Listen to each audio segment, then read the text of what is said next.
मैंने आपको पॉइंट समझाने की कोशिश करी। इसमें ऑक्सोनियम आयन बना, फिर कार्बोकैटायन की रिएक्शन में कार्बोकैटायन फॉर्मेशन हुआ और फिर इसमें से डीप्रोटोनेशन और वाटर भी था इसमें। तो फिर उसके बारे में बता दूंगा आपको बाद में। तो चीज आपको समझ में आ गई होगी। अब बात आती है कि ये क्या प्रोडक्ट बनाएगा जो हमारे सामने दे रहा। मैं इसके प्रोडक्ट को रब नहीं कर रहा हूं क्योंकि इससे हमको सीखने के लिए मिलेगा। मैंने इसमें ऑक्सोनियम आयन बनाया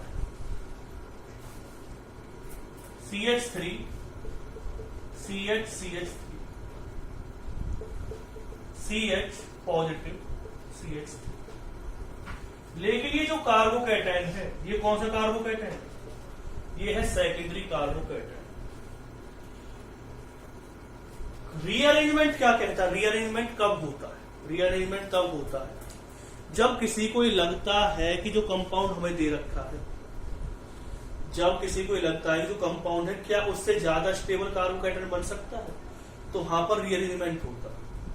अब रीअरेंजमेंट में कई चीज देखनी पड़ती है, जैसे कि आप अगर हम इसमें बात करें तो इसमें हो जाएगी हाइड्राइड शिफ्ट।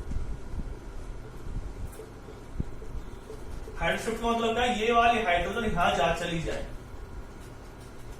1,2 हाइड्राइड शिफ्ट कहेंगे इसे। अगर ये वाली हाइड्रोजन यहां चली जाए तो इसमें कैसा चार्ज आ जाएगा? Positive CH2 CH3।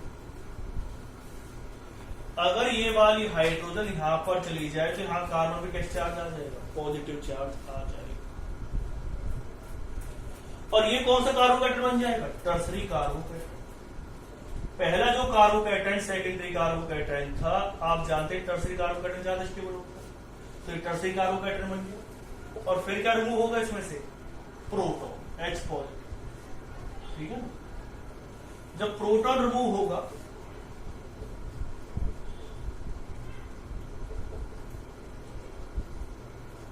ये प्रोडक्ट इसमें बन जाएगा। क्या इस प्रोडक्ट और इस प्रोडक्ट में कोई डिफरेंस है? दोनों ही हमने अलग अलग रिएक्टेंट लिए थे, लेकिन रीअरेंजमेंट की वजह से दोनों के प्रोडक्ट क्या बने? सेम बने। ठीक है। लेकिन रिएक्टिविटी किसकी ज्यादा थी? पहले वाली रिएक्टिविटी ज्यादा थी क्योंकि वो टर्सरी कार्बोकैटायन था, सॉरी वो टर्सरी था, और ये कौन सा था? ये सेकेंडरी है, तो ये कम रिएक्टिव होगा, पहले वाला ज्यादा रिएक्टिव होगा। तो एक चीज क्योंकि उसमें रीअरेंजमेंट भी तो करना पड़ेगा, तो दोनों में प्रोडक्ट क्या बन रहा है? सेम बन रहा है।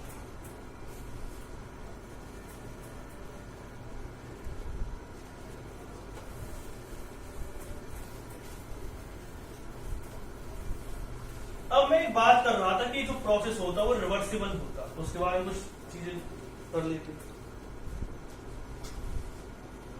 ये रिवर्सिबल रिएक्शन किस तरह से? एक बात समझना, मैंने कंपाउंड लिया, इसकी H पॉजिटिव के साथ रिएक्शन करो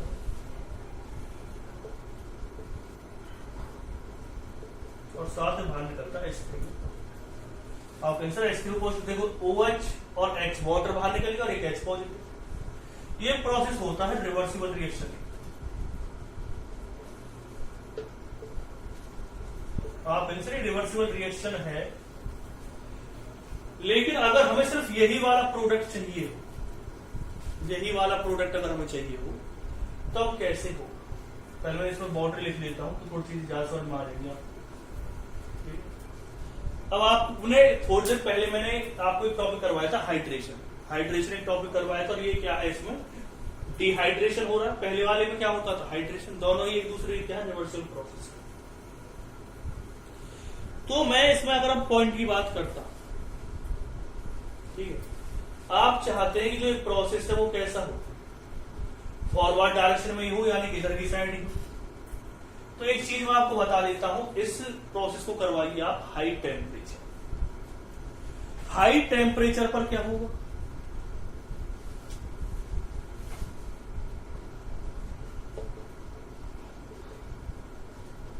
हाई टेम्परेचर पे करवाने में दो चीजें हो जाएगी। एक तो होगा एलिमिनेशन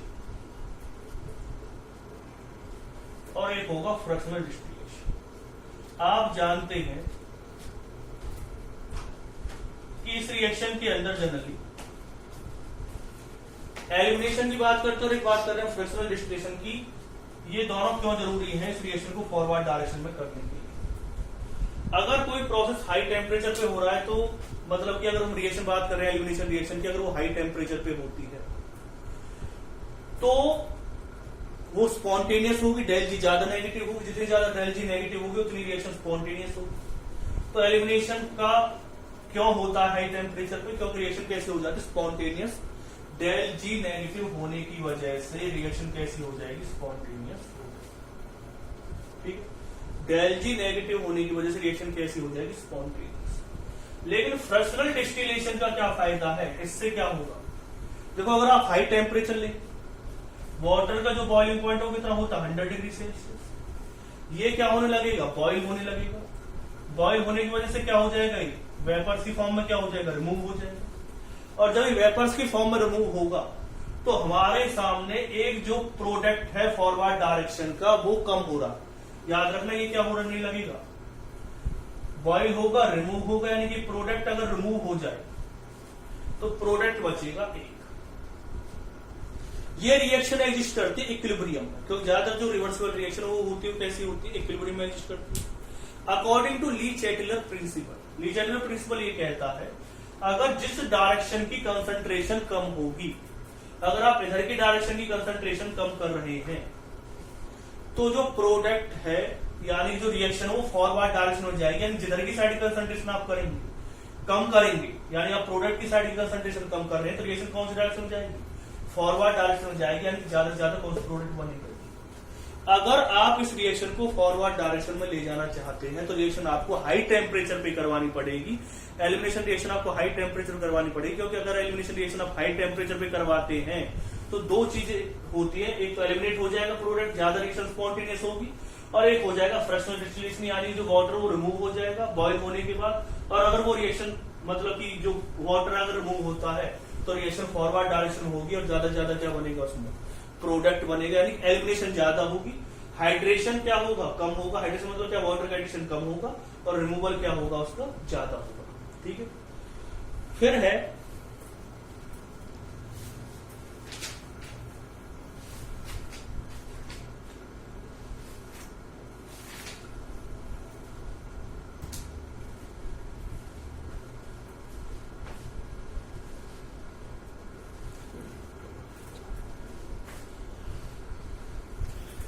तो एक छोटा सा टॉपिक और है इसका,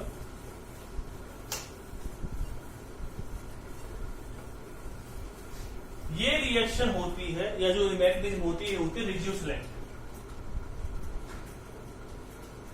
रिड्यूस सिलेक्टिव और स्टीरियो सिलेक्टिव।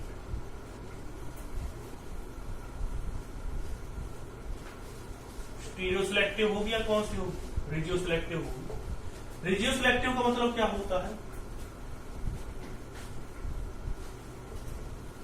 टू स्ट्रक्चरल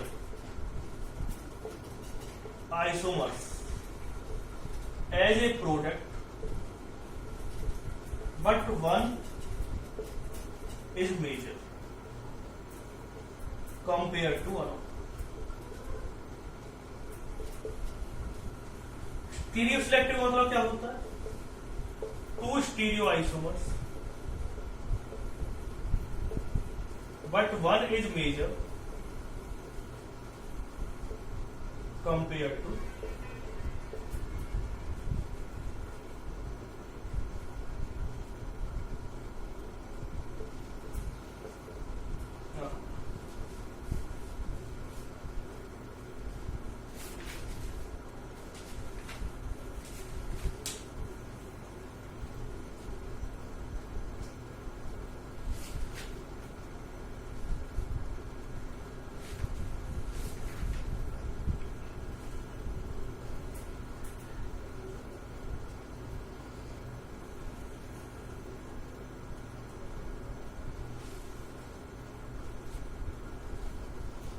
एक रिएक्शन के थ्रू मैं आपको इन चीजों को समझाने की कोशिश करता हूं। जैसे कि रिएक्शन आपने ली, ये रिएक्शन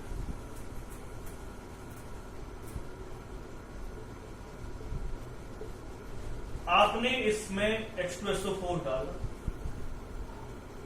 और इसे हीट कर दिया। आपने इसमें H2SO4 डाला और इसे क्या कर दिया, हीट कर दिया।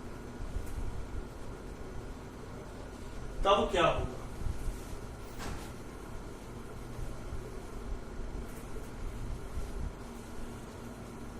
इसकी एक ट्रिक बता देता हूं। देखो अब तक तो आपने पढ़ा था, जैसे मैंने आपको बताया था एक्शन में होता क्या है। अब है इसकी ट्रिक, ठीक है। आप इसमें से OH और हाइड्रोजन को रिमूव करो, लेकिन हाइड्रोजन कौन से रिमूव कर दी, बीटा हाइड्रोजन।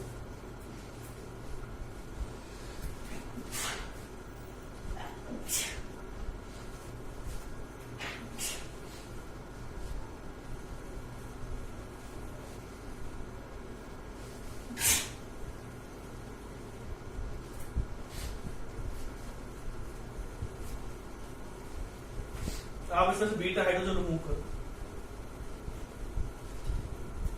देखो ये भी बीटा हाइड्रोजन है, इसकी ये भी बीटा हाइड्रोजन है, ये भी बीटा हाइड्रोजन। जब आप OH और बीटा हाइड्रोजन रिमूव करेंगे, दोनों के बीच में लगाओ डबल बॉन्ड। जहां से OH गया जिस कार्बन से और जहां से आपने बीटा हाइड्रोजन ली है, दोनों के बीच में लगा दो डबल बॉन्ड। तो समझ में आया होगा, इस वाले कार्बन और इस वाले कार्बन के बीच में क्या लगाना आपको, डबल बॉन्ड। एक प्रोडक्ट ही बनता। दूसरा कौन सा बन सकता है, इस वाले OH और इस वाले कार्बन के बीच में लगा दो डबल बॉन्ड। और अगर इस वाले बीटा हाइड्रोजन को निकालोगे तब भी प्रोडक्ट क्या बनेगा, सेम ही बनेगा। ये और ये क्या है, सेम। देख लेना दोनों का नेम सेम आएगा, सेम क्या है, प्रोडक्ट, ठीक है। अब बात करते हैं इन दोनों, ठीक है। ये कैसा प्रोडक्ट होगा, माइनर, और ये कैसा प्रोडक्ट होगा, मेजर। तो आप सर ये मेजर क्यों और वो माइनर क्यों, तो वो पॉइंट आप समझिए। इसमें वो प्रोडक्ट मेजर बनता है जो मोर सब्स्टिट्यूटेड होगा। मैं एक इसमें रूल बताऊंगा आपको, हॉफमैन और सैडजेफ रूल। अगर ये रूल आपको समझ में आ गया, मतलब कि बहुत सिंपल रूल है। हॉफमैन रूल, लेस सब्स्टिट्यूटेड है वो मेजर प्रोडक्ट बनेगा, और जो सैडजेफ रूल है उसके according more substituted major product बनेगा, मोर सब्स्टिट्यूटेड मेजर प्रोडक्ट बनेगा। अब आप बात करते हैं कि इसमें जो डबल बॉन्ड है, अगर वैसे पता ना चले तो देख लिया करो कितनी अल्फा हाइड्रोजन है इस डबल बॉन्ड की। तो इस डबल बॉन्ड के पास 2 और 2 4 अल्फा हाइड्रोजन। इस डबल बॉन्ड के पास कितनी अल्फा हाइड्रोजन, इसके पास है 3 और 2 5 और 2 7 अल्फा हाइड्रोजन, यहाँ पे 4 अल्फा हाइड्रोजन। कौन ज्यादा स्टेबल रहेगा, जिसमें ज्यादा अल्फा हाइड्रोजन वही ज्यादा प्रोडक्ट मेजर बनेगा। ये वाला मेजर बनेगा, ये वाला क्या बनेगा, माइनर। तो इसमें 7 अल्फा हाइड्रोजन है, इसमें 4 अल्फा हाइड्रोजन है। तो प्रोडक्ट इसमें 2 बन रहे हैं, दोनों ही स्ट्रक्चरल आइसोमर्स है एक दूसरे के, लेकिन ये एक दूसरे की अगर हम बात करें, एक मेजर बनेगा और एक क्या बनेगा, माइनर। ये 90% बनेगा, सिर्फ 10% ही बनेगा। तो पॉइंट आपको समझ में आ गया होगा कि ये रिएक्शन किस तरह से रिएक्शन क्या है, एक तरह से रिजियोसिलेक्टिव कैसे। अब भौतों में आपके माइंड में एक चीज और आ रही होगी, सर एक एग्जांपल आप स्टीरियोसिलेक्टिव वाला बता दो। या तो रिएक्शन रिजियोसिलेक्टिव है, स्टीरियोसिलेक्टिव है, तो आप सर एक एग्जांपल इसमें स्टीरियोसिलेक्टिव का बता दो। तो मैं आपको बताने की कोशिश करता हूं स्टीरियोसिलेक्टिव का एग्जांपल, ठीक है। आप इसके H पॉजिटिव के साथ रिएक्शन करवाते हैं, फिर वही तरीका है। ये बीटा हाइड्रोजन है, ये बीटा हाइड्रोजन है। तो मैंने आपको तरीका बता दिया, थोड़ी फास्ट भी कर लेते चीजें। या तो यहाँ पे वो जा सकता है, यहाँ पे आएगा, हाँ। ये माइनर होगा और ये क्या होगा, मेजर। अब आप में से बहुत ही कह सकते हैं, सर ये तो वही एग्जांपल हो गया, इसका स्ट्रक्चर आइसोमर तो है एक दूसरे के, दोनों एक दूसरे की क्या है, स्ट्रक्चर।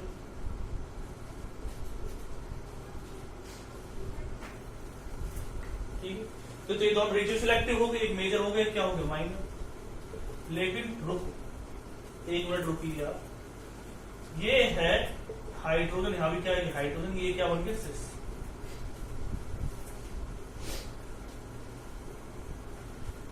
लेकिन इसमें एक प्रोडक्ट और भी बन सकता है, ये है ट्रांस। अगर मेजर की बात आती है, इन दोनों में से मेजर कौन सा रहेगा? इन दोनों में से मेजर रहेगा ये वाला मेजर। लेकिन इन दोनों में से मेजर कौन सा रहेगा? इन दोनों से मेजर रहेगा ये मैं समझाने की कोशिश करता हूं। ये एक दूसरे कैसे आइसोमर है? ऑर्डर देखना, सबसे ज्यादा कौन सा, सबसे कम बनेगा ये, फिर बनेगा ये सिस, और फिर कौन सा बनेगा? ट्रांस। ट्रांस में रिपल्शन कम होता है इसलिए सबसे ज्यादा बनेगा, फिर सिस है, और फिर कौन सा है? ये बनेगा। ये दोनों एक दूसरे कैसा आइसोमर? स्ट्रक्चरल। और ये एक दूसरे कौन सा आइसोमर है? स्टीरियो। तो ये पॉइंट आपको समझ में आ गया होगा। ये ज्यादा क्यों होता है ट्रांस? आपको पता है ट्रांस में रिपल्शन कम होता है, ये CH3 ग्रुप और ये CH3 ग्रुप दूर दूर है तो कम रिपल्शन होगा, ये ज्यादा मेजर बनेगा। तो सबसे ज्यादा मेजर बनेगा ट्रांस। तो ट्रांस और सिस एक दूसरे के क्या है? स्टीरियो आइसोमर्स होते हैं, और स्टीरियो आइसोमर में ट्रांस ज्यादा बन रहा है, सिस कम बन रहा है, तो ये कैसा होगी? रिएक्शन स्टीरियो सिलेक्टिव होगी। और ये दोनों हमें बताने की कोशिश कर रहे हैं कि एक दूसरे के क्या स्ट्रक्चरल आइसोमर्स है, ये भी एक दूसरे के स्ट्रक्चरल आइसोमर्स है, लेकिन स्ट्रक्चरल आइसोमर्स में से एक ज्यादा मेजर बन रहा है, तो ये रिएक्शन रेडियो सिलेक्टिव को दर्शा रही है और स्टीरियो सिलेक्टिव। इसमें दोनों ही केस आ गए हैं, रेडियो सिलेक्टिव भी और स्टीरियो सिलेक्टिव। रेडियो सिलेक्टिव वो होता है जब कोई स्ट्रक्चरल आइसोमर ज्यादा मेजर हो, दो स्ट्रक्चरल आइसोमर बन रहे हो या दो से ज्यादा बन रहे हो, लेकिन एक मेजर प्रोडक्ट हो।